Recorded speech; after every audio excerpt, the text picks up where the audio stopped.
जी, अस्सलाम वालेकुम। उम्मीद है कि आप तमाम दोस्त खैरियत से होंगे और ईद जो है वो यकीनन बहुत अच्छी गुज़री होगी। ईद पर जो है वो मैं कोई वीडियो नहीं बना सका। उसकी एक सबसे बड़ी वजह जो थी वो ये थी कि जैसे ही यूके में लैंड हुए हैं जो मेरा मोबाइल था उसको पता नहीं क्या हुआ कि वो सिग्नल ही नहीं पकड़ रहा था। उसके बाद उसको रीसेट किया तो वो क्या कहते हैं एक मामला ख़राब था तो फिर 2 हो गए। फिर 2-3 दिन जो है वो घर वालों से भी राब्ता नहीं हो सका। और सूरत-ए-हाल ये थी कि हम ज़रा नेटवर्क से दूर रहे। अब सूरत-ए-हाल थोड़ी बेहतर है।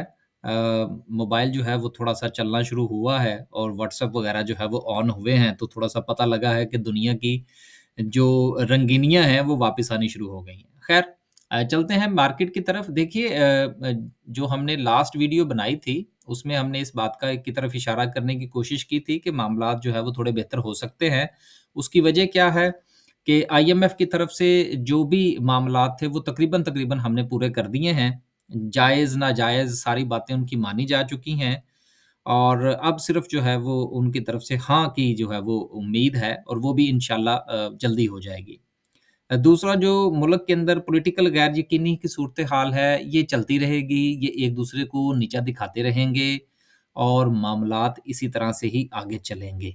लिहाज़ा डेली रूटीन की बातें होती जाएँगी ये वाली और इनको कुछ इतना ज़्यादा सर पे सवार करने की ज़रूरत नहीं है। हमारे लिए जो सबसे अहम चीज़ है वो ये है कि डॉलर का जो आउटफ्लो है, वो थोड़ा-सा बेहतर हुआ है। बेहतर से मुराद ये है कि कम हुआ है और इनफ्लो की सूरत-ए-हाल जो है वो थोड़ी बेहतर हुई है। गो के इस आउट और इन के चक्कर में पाकिस्तान की जो मुआशी सरगर्मियाँ हैं, वो यकीनन महदूद हुई हैं। लेकिन क्या करें, अभी वक़्त का तकाज़ा है और सूरत-ए-हाल इसी तरह से ही चलेगी। आगे जो है वो बजट की तैयारी शुरू हो जाएगी, तो लिहाज़ा सूरत-ए-हाल अब इसी तरह से ही चलेगी। लिहाज़ा गवर्नमेंट भी कहीं नहीं जा रही, इलेक्शन भी कोई नहीं हो रहे और चीफ जस्टिस के साथ फंडा जो है वो इसी तरह से ही चलेगा। माशाल्लाह से 500 पॉइंट्स जो है वो मार्केट ने डाले। सबसे ज़्यादा यकीनन एंग्रो कॉर्पोरेशन ने किरदार अदा किया। बहुत अच्छा शेयर है। वापस जो है वो ₹310 पे चला गया है। यही इसकी रेंज है 310 से 300 सॉरी 300 से 320 के दरमियान ये ट्रेड हमेशा से करता रहा है। हमेशा से लफ़्ज़ मैंने इसलिए इस्तेमाल किया कि माज़ी करीब में, अगर उससे पीछे जाएँ जब हालात अच्छे थे कभी तो फिर तो ख़ैर सूरत-ए-हाल ही कुछ और थी। तो इसलिए 320 तक किसी ने एग्ज़िट लेना हो तो वो ले सकता है, फिर उसके बाद दोबारा नीचे आए तो ₹300 पे इसको दोबारा बाय कर ले। तो इस तरह से ट्रेड भी की जा सकती है, इसको लॉन्ग टर्म के लिए भी रखा जा सकता है। जिन लोगों ने इसको 230, 235, ₹240 पर बाय कर रखा है, वो तो यकीनन इसको 320 पर एग्ज़िट लेना चाहिए और बनता भी है। फिर इसने कोई डिविडेंड वगैरह भी अनाउंस किया है, वो भी लें। तो एन्जॉय करेंगे जिनके पास एंग्रो का शेयर है। आगे चलते हैं जी और बात करते हैं सर्किट ब्रेकर तो ज़ाहिर-सी बात है आज हमें यहाँ से मिलेगा नहीं, लेकिन कुछ जो रिज़ल्ट्स हैं, उस पर थोड़ा-सा बात कर लेते हैं। वॉल्यूम मार्केट में बहुत अच्छा था जुमे वाले दिन सॉरी जुमेरात वाले दिन, शायद आखिरी जुमा था तो उसकी वजह से भी वॉल्यूम अच्छा था। कुछ ईद बनानी थी लोगों ने, वो भी बनाई। तो चलें, अब इंशाल्लाह जो नॉर्मल होगा सिलसिला तो देखेंगे कि मामलात कहाँ चलते हैं, लेकिन इंशाल्लाह मामलात अब बेहतर हो जाएँगे आहिस्ता-आहिस्ता। यकीनन बहुत सारी जो शेयर्स के अंदर जो डिप्स लगनी थी, मेरा ख़्याल है शायद कि वो काफ़ी हद तक लग चुकी हैं। अब शायद कोई इक्का-दुक्का हमें देखने को मिले, लेकिन बहुत ज़्यादा ब्लड बात शायद हमें अब ना देखने को मिले। आगे चलते हैं जी, थोड़ा-सा रिज़ल्ट्स को अनाउंस देख लेते हैं, फिर इंशाअल्लाह बात करेंगे कैंडलस्टिक की।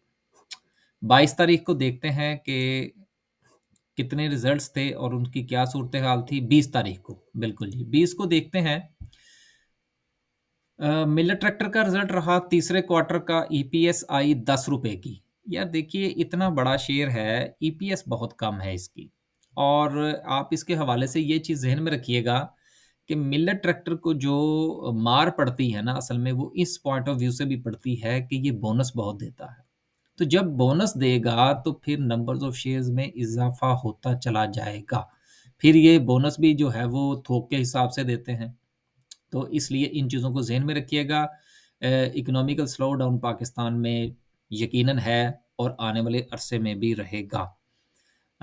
अजनास की जो कीमतें हैं वो यकीनन ऊपर जा चुकी हैं, लेकिन उसके साथ-साथ जो कॉस्ट ऑफ प्रोडक्शन है वो भी बढ़ चुकी है। तो इसलिए किसान बेचारा रुल गया है, तो ट्रैक्टर के हवाले से सूरत-ए-हाल थोड़ा डाउन ही चलेगी। ऑटोमोबाइल्स तो वैसे ही अभी फ़िलहाल कुछ हमें नज़र नहीं आ रहा।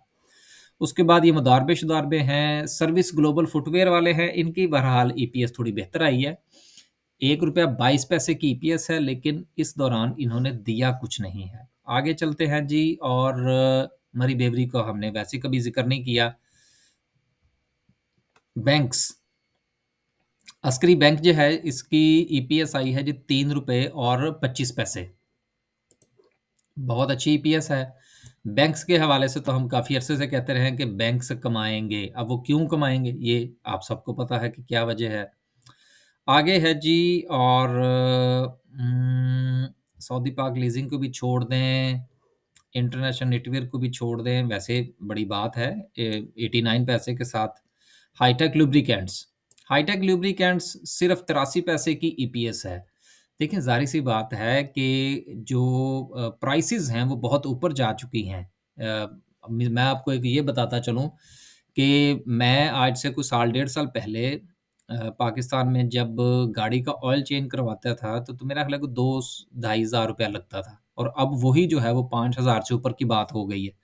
तो ज़ाहिर-सी बात है, फिर लोग गाड़ी कम इस्तेमाल करेंगे, तो जब कम इस्तेमाल करेंगे, तो लुब्रिकेंट्स भी कम इस्तेमाल होंगे। तो इम्पैक्ट तो बहरहाल पड़ता है और पड़ेगा आने वाले दिनों में।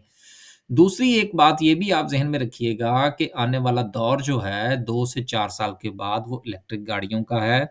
लिहाज़ा ये ल्यूब-श्यूब वाले मामलात अगर साल 2 साल में आपके पास ये शेयर्स हैं तो ठीक है, नहीं तो फिर इसमें से निकल जाइएगा। आगे चलते हैं जी, बाटा है ₹16.52 की अर्निंग है।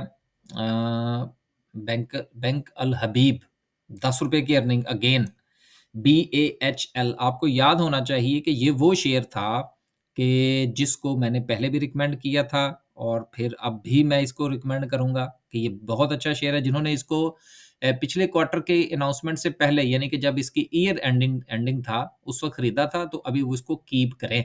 गो कि इसने दिया दिलाया आगे कुछ नहीं है। लेकिन आप ये देखिए कि अगर ₹10 की अर्निंग पहले में दे रहा है तो 4 की देखें अगर एवरेज लगाएँ तो ₹40 की अर्निंग बनती है। वैसे देख ना लें कि आजकल ये ट्रेड कितने पे कर रहा है? 1 मिनट ज़रा ठहर ही जाएँ जी, इसको ज़रा देख लें, ताकि ज़रा अंदाज़ा हमें अच्छे तरीके से हो जाए। नहीं, पीएसएक्स की वेबसाइट से देख लेते हैं ज़रा, ज़्यादा बेहतर रहेगा। तो ये प्राइवेट वेबसाइट्स ना बाज़ औक़ात कुछ चीज़ें ऊपर-नीचे कर जाती हैं। मेरे साथ ऐसा कई बार हुआ है। ₹45 पे ट्रेड कर रहा है जी, बहुत अच्छा शेयर है और लॉक लगा है इसको। लास्ट टाइम जो इसका पे आउट था वो ₹7 का था और मुझे अच्छी तरह से याद है कि मैंने अपने कुछ दोस्तों से ये शेयर कन्वर्ट भी करवाया था कुछ शेयर्स को। तो बहुत अच्छी बात है जी, ₹7 का डिविडेंड एक्सीलेंट। अगर आप ईयरली डिविडेंड भी देखें तो ₹7 का बनता है और फाइनेंशियल्स को अगर आप देखें ईयरली तो पिछले साल इसकी ₹14 की अर्निंग थी सिर्फ़ और अभी तो इसकी पहले में ही ₹10 की अर्निंग आई है। तो इसका मतलब है कि इस बार ये छप्पड़ फाड़ के देगा। लिहाज़ा जिनके पास है वो एन्जॉय करें, जिनके पास नहीं है ₹50 पर महँगा शेयर नहीं है। इसलिए गौर फरमा लीजिएगा। आगे चलते हैं जी। आगे चलते हैं जी और अगला है जी पाकिस्तान सिंथेटिक है, फिर एंग्रो कॉर्पोरेशन इसके ऊपर पहले ही बात हो चुकी है। कोलगेट पामोलिव है ₹25 की अर्निंग के साथ, लेकिन ₹25 की अर्निंग में शेयर भी तो देखें ना आप ₹1300 का है। अब देखिए इन दोनों को आप आपस में अगर कंपेयर करें कि ये बैंक अल हबीब जो है ये ₹50 का शेयर है, राइट? और ₹10 की अर्निंग है और ये 1300-1400 का शेयर है और ₹25 की अर्निंग है। तो कहाँ ₹10 और कहाँ ₹25 और कहाँ ₹50 और कहाँ ₹1400 का शेयर, गौर कीजिएगा। और लास्ट पे है जी हबीब मेट्रोपॉलिटन। हबीब मेट्रोपॉलिटन ने भी दिया दिलाया कुछ नहीं है और ₹5.46 की अर्निंग।